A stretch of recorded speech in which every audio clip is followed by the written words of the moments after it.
Welcome to the Knakal News Network. The Knakal News Network is brought to you by the Knakal Group, Cushman & Wakefield's #1 investment sales team. Hi, I'm John Hageman, Executive Managing Director at Cushman & Wakefield. Welcome to the Knakal News Network. Today I'm here with Bob Knakal, Chairman of New York Investment Sales, and we're going to talk about current trends in the investment sales market. So Bob, the last couple episodes have been focused on the results and the numbers or metrics from the first quarter of 2017. Today I want to focus on the trends that we're seeing that are impacting those numbers. Tell us what you're seeing so far. Hags, one of the trends that really has impacted the market, and we've seen it manifest itself in these very, very low volume numbers we've had, is that the supply of available properties has been very, very low. I think it's generally a result of downward pressure being exerted on values.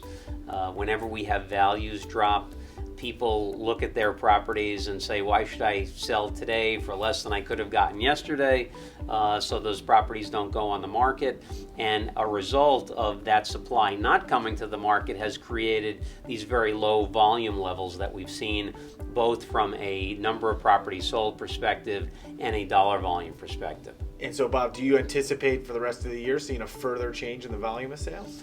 Well, I think we're going to see a change in supply.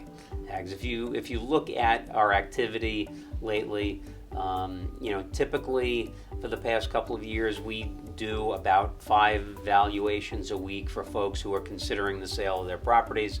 As you know, for the past month or so we've been doing triple or quadruple that. And I think that's because there's some pent-up demand from sellers who have not decided to put their properties on the market.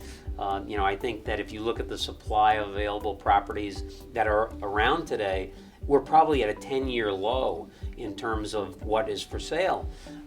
So I think what we're going to see based on this recent activity we've had, I think that there are going to be a lot of properties brought to the market in the second and third quarter of this year, and that should impact the volume as we move forward. So with that being said, do you think this year, 2017, will end higher than 16? Well, I don't think that the increase in supply is going to impact the numbers that dramatically. I think if you look at what happened in the first quarter of the year, the numbers were off so significantly that I think what will happen with the additional supply that's going to come on the market, the numbers will still finish the year below where they were last year in terms of dollar volume and number of properties sold, but the numbers won't end the year looking as bad as they looked in the first quarter of this year. So Bob, what about land? We're hearing a lot about it relative to the 421A, or its new moniker. Tell us what we're seeing. Well, we're seeing a decent pickup in land activity. As you know, last year the dollar volume of sales in development was off by 75% from where it was in 2015.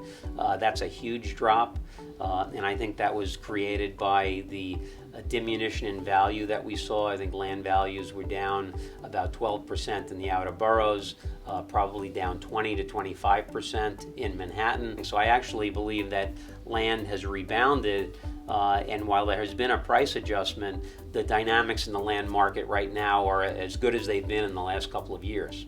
As we saw in the first quarter, value continues to nudge upwards a little bit. What do you think that means for the rest of this year and then even going forward, even still maybe to 2018? Well, I think values are one of the most interesting things to keep our eyes on. We've seen rents in all 3 major food groups, residential, retail, and office, dropping.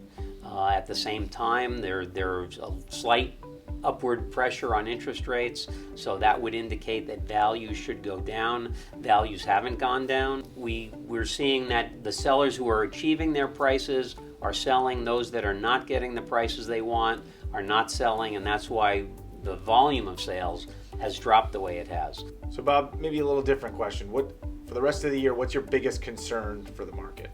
Well, my biggest concern for not only the market but the brokerage business is what's going to happen with tax reform. 1031 exchanges are such a vital part of our activity, And I think to the extent that 1031s get modified or eliminated in tax reform, there are going to be a lot of folks who just are going to decide not to sell their properties. So we're keeping an eye on tax reform and how that's going to impact our market, but I think that should be the biggest concern for us moving forward. So in summary, there are many trends in the market that could have a positive impact on the performance of 2017. Capital flows are trending positively, the supply of available properties is increasing, and even activity in the recently challenged land market are looking positive. Our biggest concern moving forward is how tax reform might impact our market, particularly relative to 1031 tax-deferred exchanges. Thank you for joining us today. Tune in next week for another episode of the Knakal News Network.